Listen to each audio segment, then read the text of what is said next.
It's on. Okay. I'd like to bring the April 17th meeting of the Board of Selectmen to order, and we are going to start off tonight with Chief Cobb.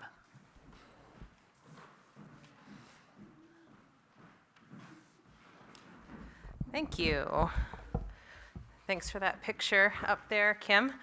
That is just an illustration of what we are celebrating tonight. And this week, those goodies were dropped off to us by New London Hospital ambulance crew. So, and the flowers were also a gift to celebrate our dispatchers during National Dispatcher Week. So, the artwork on the Duncan box, I can't account for. I don't know how they drew that radio up on there. I couldn't have done that. I can barely draw a stick figure, but it was very nice and very kind of them to recognize us in that way. So thank you for allowing me to speak tonight. This week marks National Public Safety Telecommunicators Week. Celebrated annually during the second week of April, it is a time when we can recognize and express our endless appreciation for our communication specialists who work tirelessly to provide high-quality telecommunication services to New London and our surrounding communities. National Public Safety Telecommunicators Week is a chance to celebrate the unseen heroes who work behind the scenes, answering the calls, coordinating responses, shepherding resources, and providing a consistent and calm platform for the area public safety officials to serve our citizens. There is extraordinary value and great benefits to having local dispatchers, many of whom live in or grew up in the towns we serve, answering your calls and requests for service every day. There are many instances of folks calling our dispatch center and feeling great comfort knowing exactly who they're talking to on the other end of the phone during what may be a scary or unknown situation that they're dealing with. Our communication specialists care very deeply and have incredible institutional knowledge about the communities we serve, and that matters. In addition to knowing our communities, our dispatchers know us. They know the tone and tenor of our voices, they anticipate our needs on scenes, they give and receive support of their public safety partners, and they just know how to get the job done.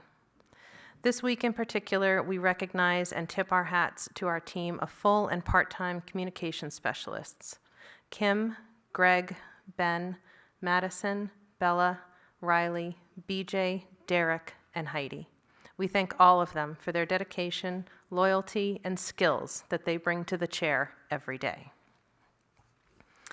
Additionally, the New London Communications Center recently celebrated its Golden Jubilee, having been operational for 50 years. The center began operations on March 31st, 1975, and has proudly served the town of New London and various surrounding communities ever since. Having and maintaining such a well-established and critically important aspect of public safety in our community is a testament to the value our citizens place on local control, the centralization of resources, institutional knowledge, and the devotion of our past and present communications specialists. Over the past 50 years, the center has existed to provide the people with skillful public safety service, doing so quite honorably. We look forward to our future of providing service to those in our community, and here's to the next 50 years. We had a plaque made up for our dispatchers, and we hung it outside the dispatch center, and it says, "Presented to New London Dispatch in grateful recognition of your unwavering service to the community over the last 50 years, established March 31st, 1975. So thank you to all of our dispatchers, and thank you for allowing me to share that with you tonight. Thank you. The second item that I'd like to share with the selectmen tonight is that we are participating in the DEA National Prescription Drug Take-Back Day. We have a drug take-back box in the lobby of the police department 24/7 that you could bring your unused or expired medications to, but in particular, this is a national day that we're going to participate in with New London Hospital. We partner with them, so you can bring your medications. It's kind of a drive-through almost. You could bring your medications, hand them right to me, because I'll actually be the one working it, and we'll dispose of them safely for you. And I think that New London Hospital will also have some employees there on site so that they could answer any other questions you might have. But in particular, the New London Police Department is partnering with New London Hospital to take in the unused and expired medications, like tablets, capsules, patches, and other forms of prescription drugs, so that they may be safely disposed and not make their way into our water systems or into the hands of people who should not have them. So that is another effort that we are going to partner with in just over a week. And that's, I think, all I had for appointment. So, thank you. Okay. Next up, we've got public comments from anybody in the audience on anything that is not on our agenda. Okay. All right, next, we're going to talk about the Public Works Office and the status of the garage. At the last Selectmen's meeting, the board learned that there were concerns about the structural integrity of the highway garage located on South Pleasant Street. This is the 5-bay garage that is attached to the Public Works Office, not the large lower garage where we had voting during the pandemic. Since that meeting, there's been an inspection by a structural engineer who recommended that use of the building be discontinued because of the condition of the building. Sam Clark has acted on this information by ordering temporary office space and removing all tools, vehicles, equipment, and items from the building. These steps were taken in the interest of the safety of the staff and members of the public. The building has been closed to the public since Monday and to all staff since Tuesday, when the job of emptying the building was completed. There will likely be questions about how the building was allowed to get to this point and whether we could have known at an earlier date to possibly avoid having to vacate as we've done. But that's not what we're going to be talking about tonight. That will be talked about in the future for sure as we move forward with our asset management plan. However, tonight the discussion will be how we're going to move forward. The safety of our staff and that of the public is our top priority. Okay, tonight we'll be talking about, number 1, what steps have been taken to provide staff with alternate facilities?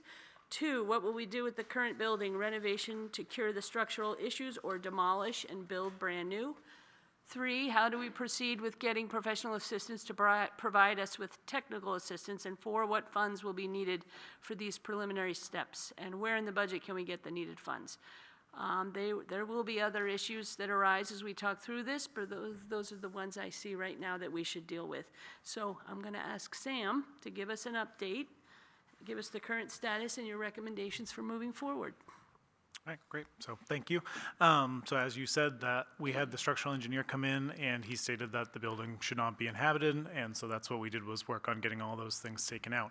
As for moving forward, we did get 2 office trailers moved in. Both of them have bathroom facilities in them, heat, AC, all those things to keep our crew safe, and then also keep a safe environment for the public to come in. So we made sure to order ones that were ADA accessible and meet all those standards. Those are located at our lower shop facility now. They're not fully functional yet. We're still working on getting them water and electricity and such, but I'm hoping by the end of next week that will all be completed. As for the upper shop, which is the one in question, Kim's showing photos of now, I would recommend, based on my conversations with the structural engineer, that the building be torn down. Just based on our conversation, he said really the only way to go forward with it would be to basically fully remove the roof structure and try to add a truss system on top of it. But the problem with that is you basically far outweigh the value of the building trying to do that. And based on the building construction that it is, it's a very complex procedure because it's not standard post and beam and it's not like a standard construction. So there was definitely some added complexities. He's been doing it for a long time, and he said he had never actually seen a structure built that way in that style, so definitely made it a little bit trickier while he was doing his analysis.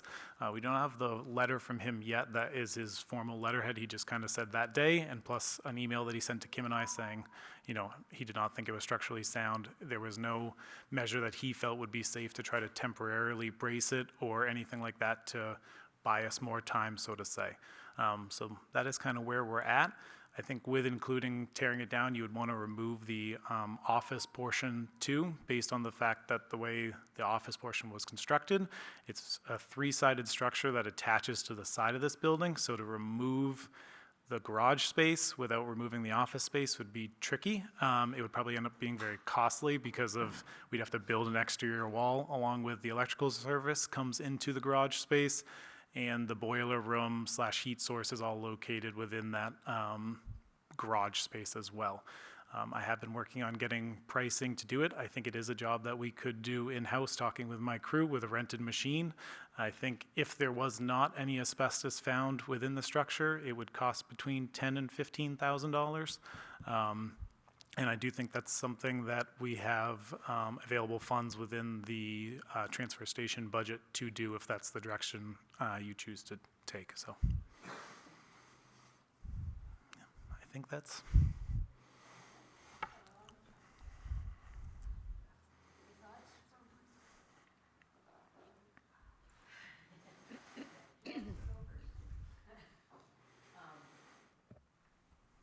So you really think the crew could take down that building safely? They would have the skill set to remove a building like that? Yeah, we have a couple different employees that worked in construction, before Public Works, and actually still work part-time for other construction companies that regularly take down structures. I'm also looking at see what the price to rent the excavator is, because we've gotten some quotes ranging from $3,000 to $6,000 just to take the structure down. And if we supplied the dumpsters and stuff, which is not a problem through Naughton's, who we use for the transfer station anyways.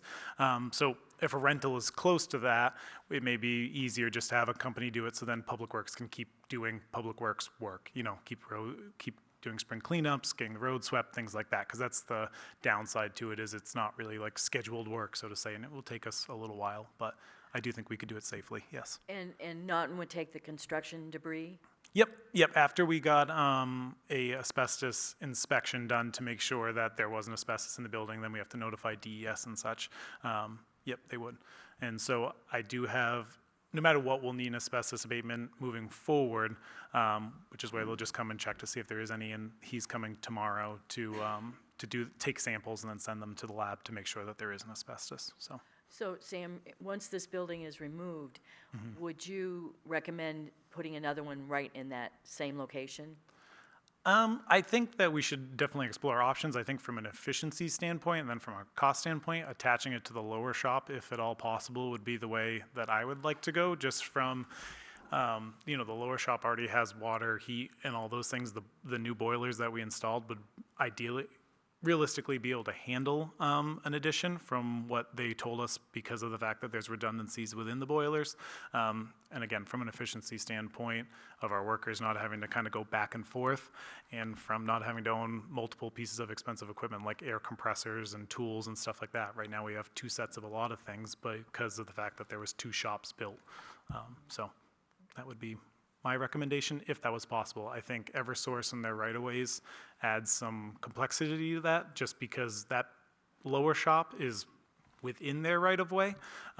So we're working with them to kind of get more clear answers on where that is and can the right-of-way be moved and so on and so forth. I think maybe the office space could then remain on that general site up above, so it's separated from the lower shop, but yeah. Okay, thank you.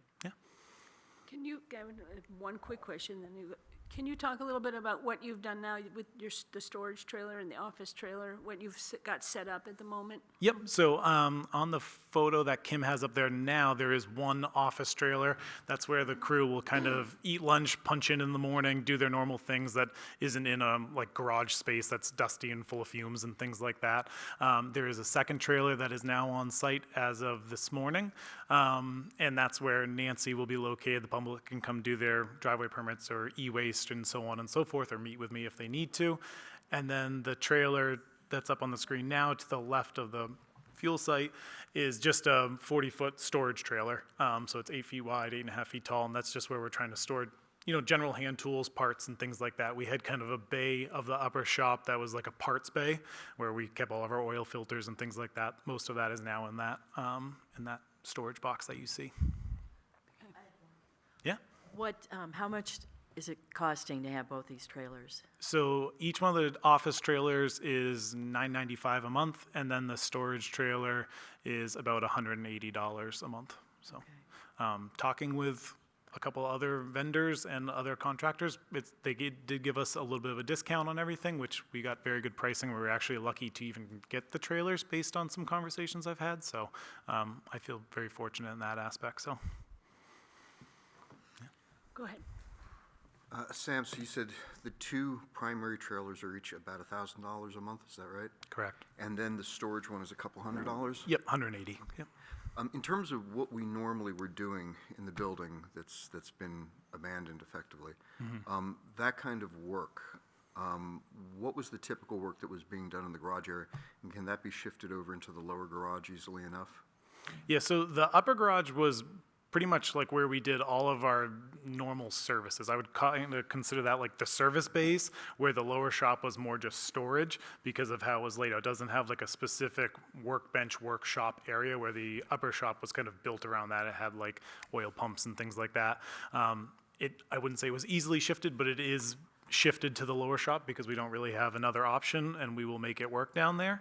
Some of our equipment now will sit outside, like our grader and our loader, to keep some of the more critical equipment, like the trucks that are getting used on day-to-day basis, is inside, and then also leaving a little bit of an open space to still do service work that we need to continue to do and things like that, so.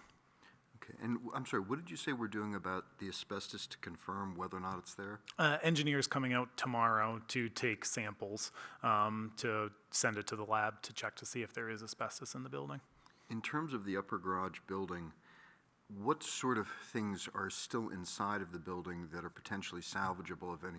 You know, when you talk about compressors and things like that, what sort of equipment do we still have in that building that may be able to be removed and repurposed? There is essentially nothing left in that garage. We took basically everything we could as quickly as possible.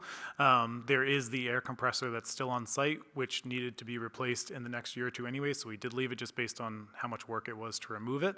Other than that, there is essentially nothing in that space. It is almost 100% empty. There's some retractable extension cord reels and things like that that we'll probably get on our final walk through when we go and get the power shut off and things like that. But other than that, it is essentially a big empty space now. Desks, lunch tables, all those things, microwave, refrigerator, all that's gone. And just before the building comes down, are things like the bay doors, are they potentially salvageable for any purpose? I mean, I think anything like that has value, but I also think there's the risk in, you know, if we're not going to inhabit the building, do we want to start taking things apart, and how deep down that rabbit hole we want to go? I think they have value if you wanted to auction them or something like that. To try to fit them into a new structure might be difficult because they were slightly undersized for what we do now anyways, just because the building was so old, and the doors have been repaired numerous times just due to age. You know, they have, the bottoms of them have rusted and such, so I don't think they have a lot of value to us, but. And at this point, how is the building secured to make sure that nobody goes in there? So the power, I just shut the breaker off inside so that the garage doors don't have electric power, so they can't be run up and down. And then the people doors, there's only two, have been padlocked shut, and so you know, no one can get in them. I'm the only one that has the key to get into those, so. Okay. And just to confirm, there's no basement at all in that No, facility? correct, Okay. thankfully. All right, thank you. Yeah, thank you.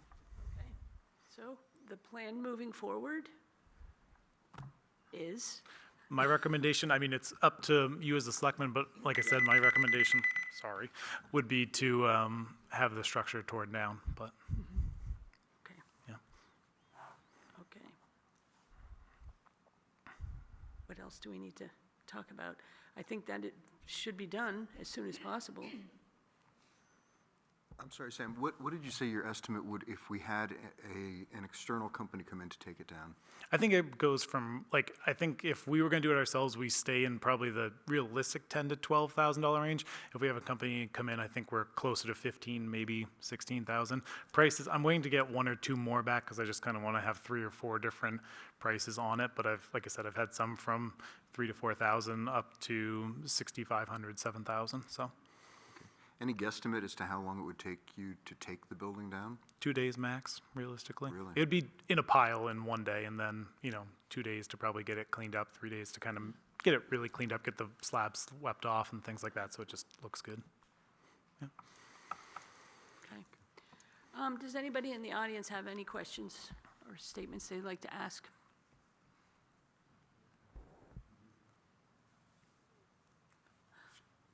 go ahead.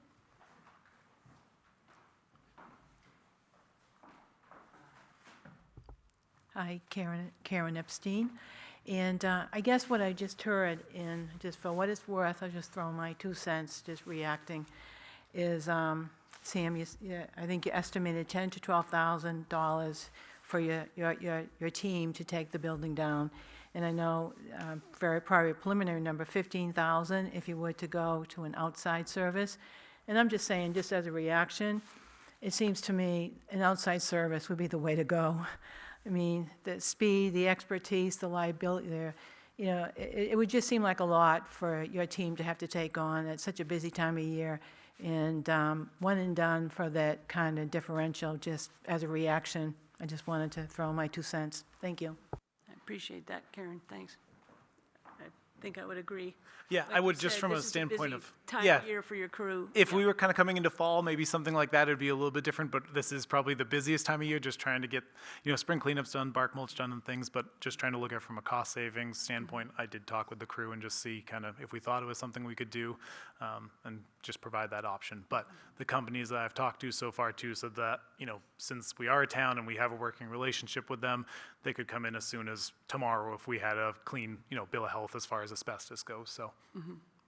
That's not a concern. It wouldn't be like where you would fall on a wait list and it would become a long, drawn-out thing. Okay. All right, well, go ahead. Rich Epstein. So, hey, is it too early to ask how much a new building's going to cost? And are there people available? Sometimes it's hard to get contractors to build things. Are they going to be able to come anytime soon? I have not had any time to look into what I would need for space on a new building or how much it would cost, so I don't have those numbers yet. My priority has just been kind of getting the crew situated and safe and then getting this building emptied and secured, so I haven't actually had time to kind of figure out what that cost would be. I mean, realistically, from what I'm seeing, it takes anywhere from 12 to 18 months to build a, commercial structure in general, so, and waiting till next town meeting, we could be 2 years away from moving into something, so, So you have to go through the winter without a new building? yeah. Wow. I don't know how you do that, but okay, thank you. At least 2 years. Yeah, at least, I think 2 years Yeah. is being We're gonna be optimistically positive. Yeah. Hi. Thanks for at least offering to do the work yourselves. I think that's pretty amazing. Yeah, Dorothy Hitchmoth, sorry. Minor detail. So is there any reason that Jay and crew can't burn that building down as part of their training exercises? Would that be a cost savings? Or is it like just one of those crazy buildings that you just can't do that with? Just a question. I won't speak on the behalf of the fire chief. As one could imagine, we are always looking to do more training. The only issue is between the New Hampshire Fire Academy and DES, there has to be worthwhile training to take place in a building. And so, for instance, we just had a training burn a couple of weeks ago. We're able to do forcible entry, building search and victim removal, firefighter bailouts, fire behavior, ventilation, all sorts of evolutions of throughout this building. The problem that I see, and Sam was gracious enough to have me come down and take a look at it as well, is that when we're doing training, we're compromising the structural integrity of the building. And so for us, if we look at this, can we get up on the roof and cut apart the roof? Doesn't really make a lot of sense. And then certainly from an interior perspective, do we want to be inside doing live fire training or any training at all? And looking at the structure, it would not, although I really appreciate the idea because we're always looking to do training, and we're also looking to potentially save some funds too. And that certainly would be a beneficial endeavor. However, the DS will not allow us just to burn a building for the sake of burning it. In order for, there has to be a benefit in order for us to be able to perform those functions. But thank you. Kim, do you have any thoughts? I mean, this is gonna be an ongoing conversation this year. It's an unanticipated cost that we're gonna have to find the money for in the budget moving forward, and perhaps other things may have to be put aside, but, I was very happy and grateful that Sam and his team got on it so quickly. They were able to secure the building, so I think that's awesome. In the coming days and weeks, Lynn and I will get together and look at the budget to see what areas could be used for some of these initial costs. Certainly, March 2026 will hopefully be the time when the amount of the funds needed to construct a new building will actually be asked of voters. But in the meantime, there will be some additional, the expenses that we're going to have to deal with. So we'll look closely at the budget, and if there needs to be cuts or transfers of appropriations, we'll bring them to you. But I'll bring it up to all the department heads, when we talk about where it could come from. okay. Any other comments? Kim, just in terms of, as we think about trying to put together design plans and stuff, any thoughts on where we might be able to get money out of the budget for that purpose? Yeah, that's what Lynn and I will look at. Certainly, there could be transfers from other areas. So we'll identify areas of the budget that we anticipate to be underspent, and you'll be able to have those numbers and then decide where it's going to come from. We've had initial discussions. I think Sam is thinking one area could be paving, that he could skip some paving in the coming year and use some of those funds. But that's just kind of a brief look at it. Okay. Anything further? Okay. Any other comments? Do you want to make a comment?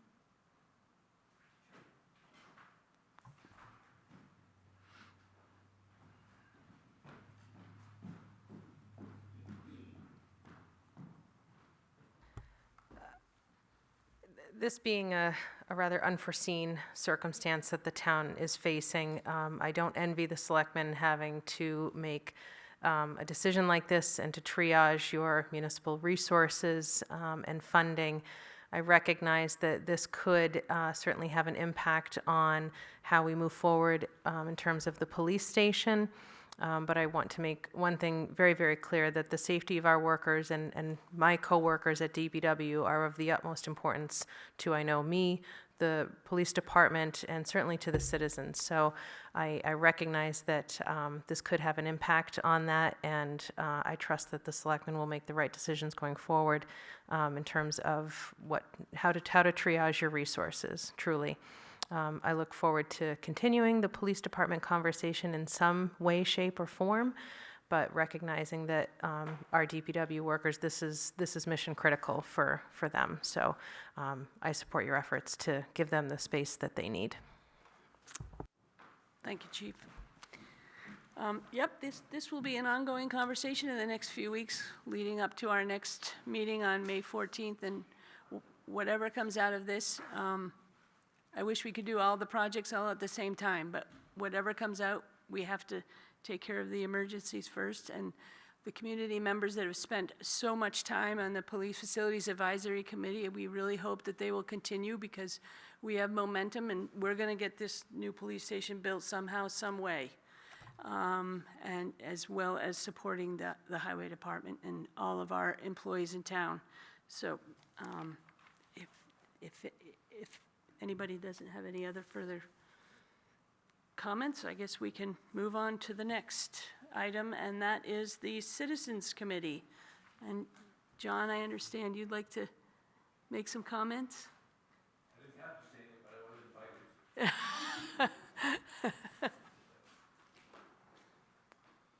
So, thank you, John Cannon, 13 Sawyer Lane. So, yes, I've been the chair of the Citizens Committee for a couple of years. I got on when I actually first came into town in 2014. Really appreciated, thought it was a wise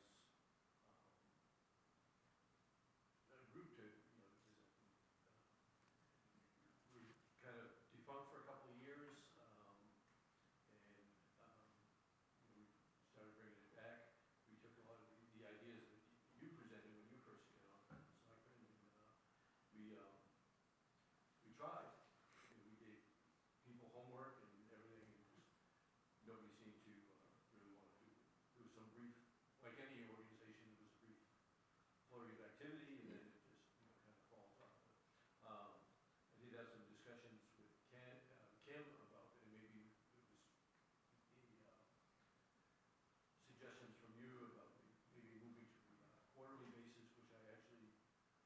considering that if you taking the summer off, we're down to 9 meetings, a couple canceled, so we really wouldn't be losing a whole lot of meetings. And the only detail that I did have with that is just, generally when you go with a quarterly, say, oh, it's January, April, June, so just by January always seems to be the really hectic month. It's going to come in right after the end of the holidays. The past 2 years, because of the school deliberative session, we've had to cancel that. So the thought was that we would, so December, January, March. So then the March would be the first meeting. Then you have April, May, June. We would have the summer off back in September, and then we'd have November, December, and with December being, yes, it's the first Saturday. It is kind of after Thanksgiving, but it's at least a week away from Thanksgiving. So I think that could work. It's still before the start of the Christmas holidays, so that would be my suggestion to reorganize it. And then we wouldn't have the problems in January, especially, it could be January 2nd and things like that. School vacation's still underway, the deliberative sessions and everything. So I think that would be a good format to change. And then I did see some of the Steve Wright had sent some bullet points about his suggestions, and I think a lot of them have some merit, although I would disagree about the time of the meeting.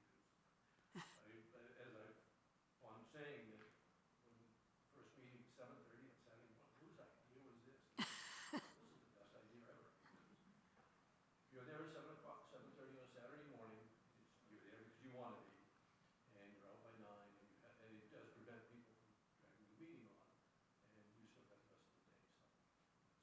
So those are my suggestions, and I hope that we can format that.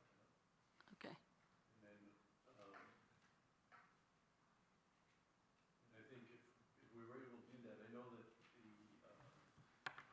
waste committee has been wanting to make some presentations, and we just kept, getting put off. So whether we decide if we're going to change to that quarterly format, just so we could do it in June, or at least May, maybe do it in May, and then have 4 months to start September.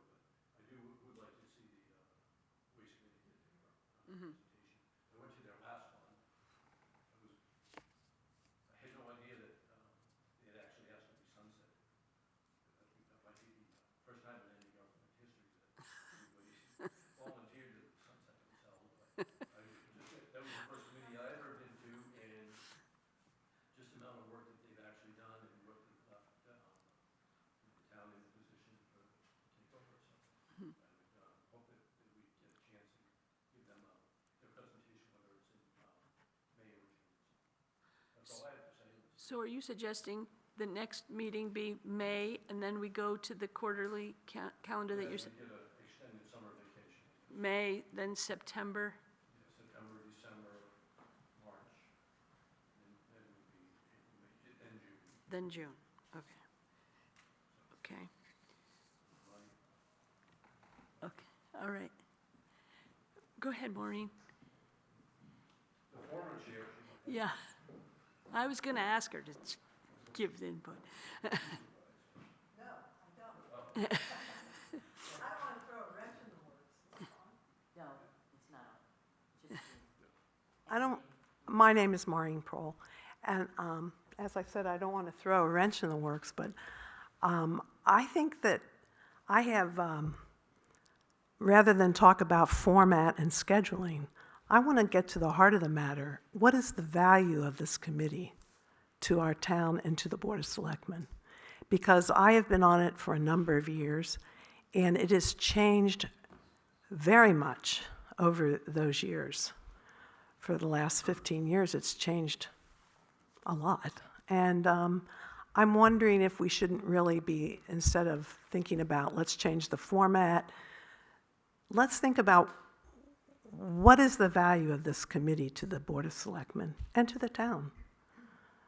Speaking for members of the committee over the years, I think the value of the committee was that they learned a lot about the town, because we had different, volunteer committees, police department, we had different departments come in and talk about their role in the town. And I think that is very valuable, especially for newcomers. But is there value in the committee actually doing something? And we no longer advise, that we've never really advised the Board of Selectmen, in my opinion, in the years that I was on. And so I think we need to have a discussion about the value and the goals of this committee, rather than saying, let's meet quarterly. Well, meet quarterly for what purpose? Let's take a step back and think about what's the purpose of this committee. What is your opinion about when you started on the committee and how it changed? Well, when we started on the committee, it was in the Sid Crook room, and there were about, I would say, 15 to 20 people there. And the Board of Selectmen methodically went through issues in front of the town from the last month, and continuation of discussions that had started the month before. So that was one thing that we did. The other thing was there was more discussion. People would ask the selectmen, well, why did you do that? Or how come you didn't think of it this way? Or they would give feedback to the selectmen. So it was a much more give and take. It started with the selectmen, of course, running the meeting. In fact, the chair was the one who usually spoke, if I remember correctly. I'm thinking about Mr. Kaplan and Mr. Bianchi, and they would actually start the meeting and talk from their perspective. And then other selectmen would jump in and talk about whatever committee they were on, and give feedback on that. And then the people in the citizens would then have a discussion, a back and forth discussion. And it evolved over time into the selectmen, not on my perspective, the selectmen weren't crazy about that format, and they wanted the citizens to run the meeting, which we did and continue to do. And that had its pros and cons. That's when an informational clearinghouse became the role of the committee. There was less discussion and more presentations.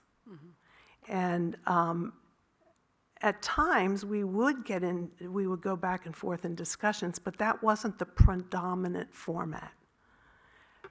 So I would guess, rather than thinking, I think it's a Band-Aid approach to say, okay, let's meet 4 times a year, and who knows what's going to happen those 4 times a year, without a more direction, or more people know what's going on and what's the end goal here. As far as the Waste Reduction Committee, I want to tell you that when we were established 3 years ago on July 1st, we were established as a panel. I don't know if anybody remembers, but it was to be a short-term panel that was going to sunset in 3 years. And we made a number of clearly defined goals, all of which we have reached. And, except we could continue forever, of course, to educate people about waste reduction. And that's the only thing that is really ongoing. So we thought that we would maybe move over to the Citizens Committee and become one of the subcommittees. But it appears that the subcommittees are not really functioning that well. And so, you can bring a horse to water, but you can't make a subcommittee work if they're not really enthusiastic about working. So it seems like that format, as well as, I thought it was a great idea, but it doesn't seem like it's working, so. Okay. Rich, do you have thoughts? Because I know you were on a Citizens Committee many years ago, so. Love to hear your. Maureen, I'm curious, what's your thoughts, though? Do you think it should continue? Do you think it still has a value? Do you think it needs a wholesale reworking? What's your thoughts? You really put me on the spot. I think this is kind of a dualistic answer. I think you either terminate the committee because it's not functioning as, it's hard to say that because you don't really know what it's supposed to be doing. Either you terminate the committee, and that's your purview. You established the committee, the Board of Selectmen established it, so I would think they would be the ones that would demolish it, for lack of a better word right now. The other thing is you could go for a wholesale reworking and see what needs you have to communicate with the community and figure out a way to do it through this committee. Which, we do have these meetings, the Board of Selectmen's meetings, and we do have the gatherings. Yeah. But they're more controlled and they have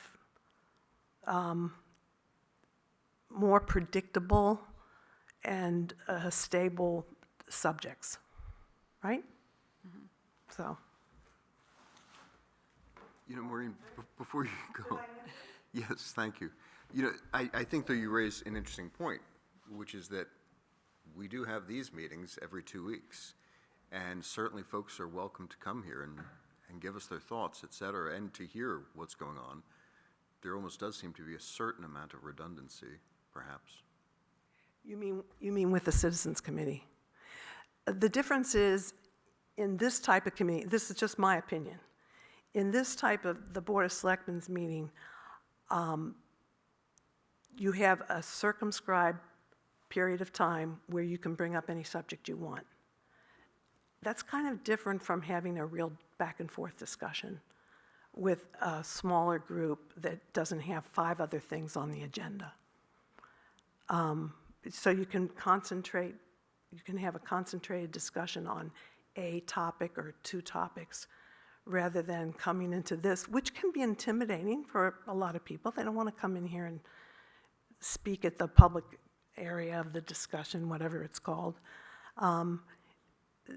People might not want to come up there. They express their point of view, but there's no real discussion about that.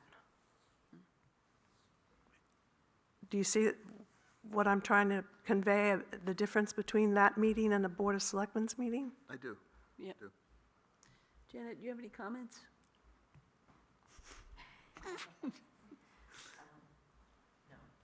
Okay. She does, but she doesn't want to say them. Yeah. Okay.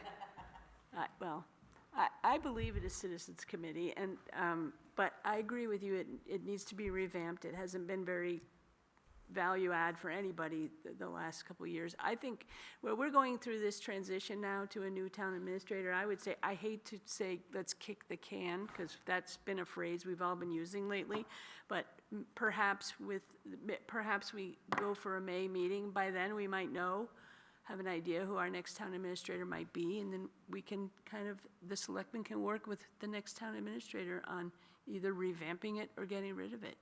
But I really do think the Board of Selectmen needs to think, what is the Yep, value of this agreed. meeting for you? Agreed. Well, as the conversation that I had with John last year, where I'd been on citizens committees before for the Department of Education, for example, and they gave us a couple of topics and they said, work through this and give us your recommendations at the end of a certain period of time, which I thought was a great idea. Though, we do have committees that are already doing that for us in other areas, right? So it's kind of hard to come up with more and more topics.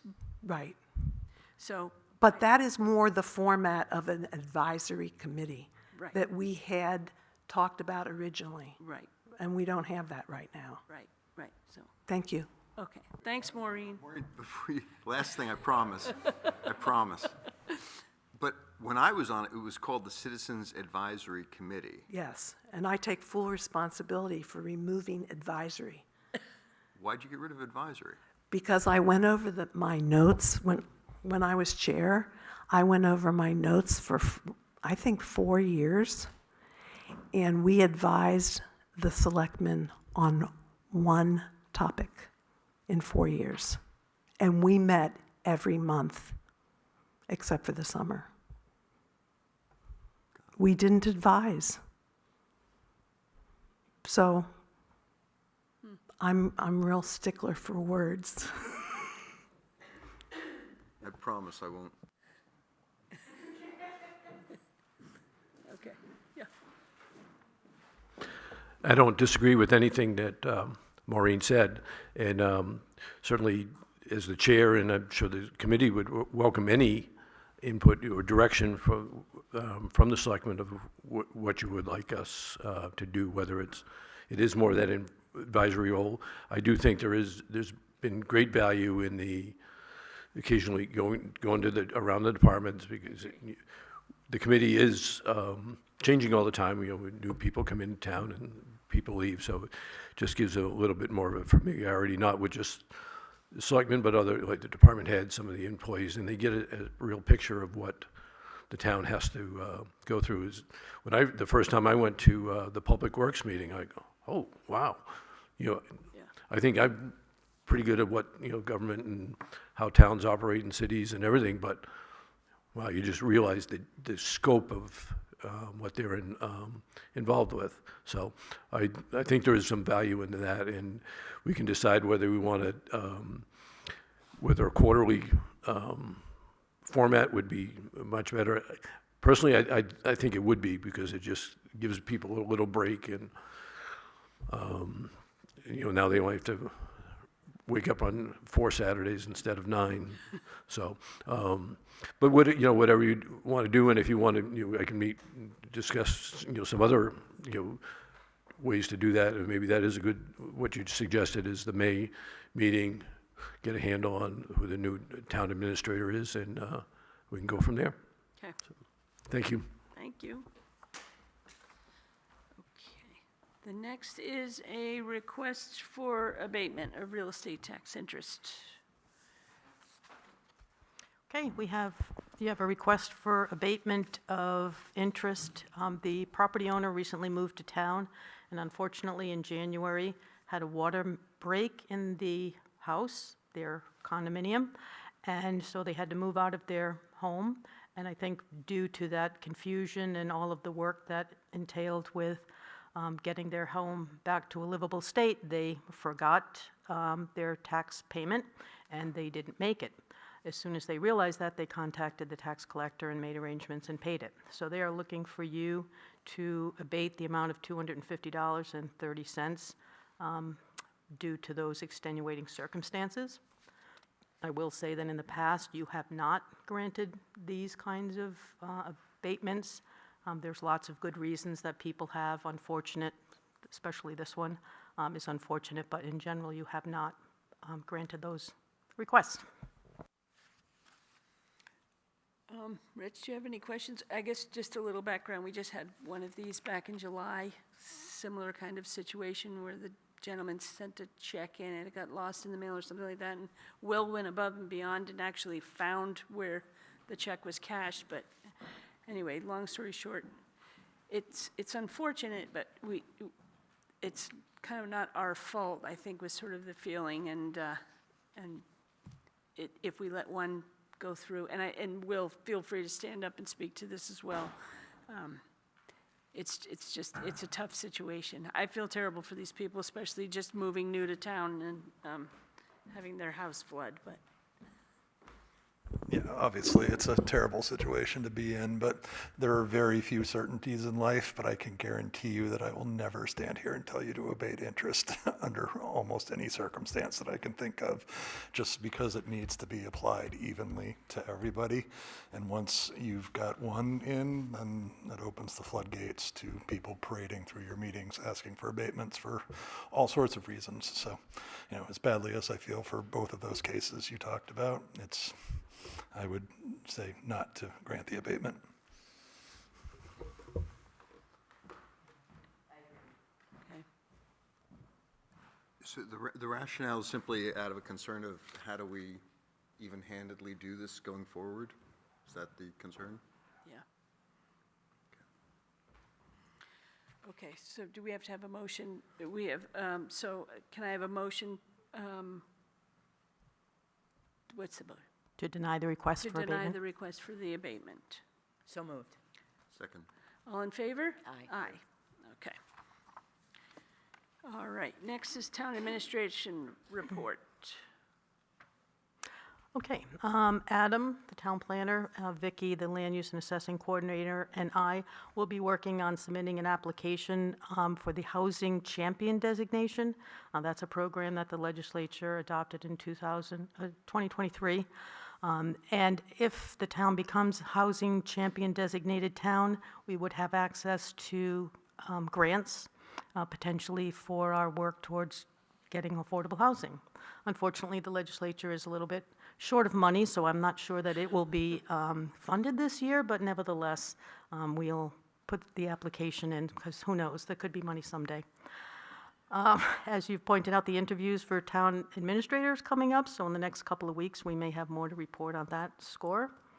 The transfer station is closed on Sunday, so we're doing everything we can to make sure everybody knows that, so please do not go to the transfer station on Sunday, and it will resume normal hours on Tuesday. And finally, town meeting on May 14th, 6 p.m. to consider those 2 articles. This will be historic, the first reconsideration of articles in New London's history, and the first one at Hogan Center. So I encourage everybody to go and be part of that historic event. Thank you.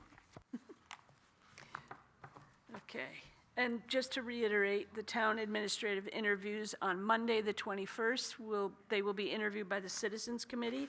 And just to put that in the record, the members of the Citizens Committee are Peg Andrews, Erica Brown, Peter Nichols, Wendy Johnson, John Kiernan, Mike Morgan, and Kevin O'Leary. And then on Wednesday, the 23rd, there will be interviews with the department heads, and Monday, the 28th, those recommendations will come, and the Board of Selectmen will do the last round of interviews. So, all right. Committee meetings and reports. I don't have any either. Okay, we've been quiet. All right, meeting minutes. Can I get a motion to approve the meeting minutes? Can I do them both at the same time? Do I have to do them one at a time? April 3rd and March 26th. Second? Any changes to any of them? Okay, all in favor? Aye. All right, upcoming meetings. Next regular selectmen's meeting, Thursday, May 8th at 5:30. As Kim mentioned, the next town meeting to vote on Articles 3 and 9 on Wednesday, May 14th at 6 o'clock at Hogan. Planning Board, Tuesday, April 22nd at 6:30. Waste Reduction Committee, Thursday, April 24th and March, what does that mean? You had a typo? I just didn't eliminate the March 27th. You didn't eliminate the March 27th, got it, April 24th at 10 a.m. Bicycle and Pedestrian Committee, April 24th at 5, Rec Commission, Monday, April 5th at 5:30, and Board of Fire Wards, Monday, May 19th at 4:30. And I think that is it. There were lots of other meetings. We don't list them all here, so keep an eye on the town website. So those are just the highlights. Oh. There are others. That's right, and then, sorry, off the agenda, we have our rules of procedure, and we need to vote on these, to accept these for this year.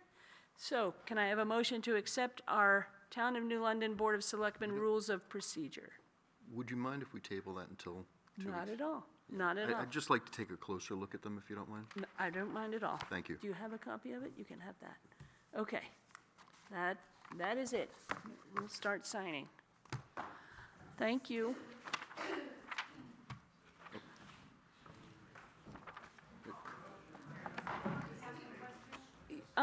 No, go ahead, Karen. One more question.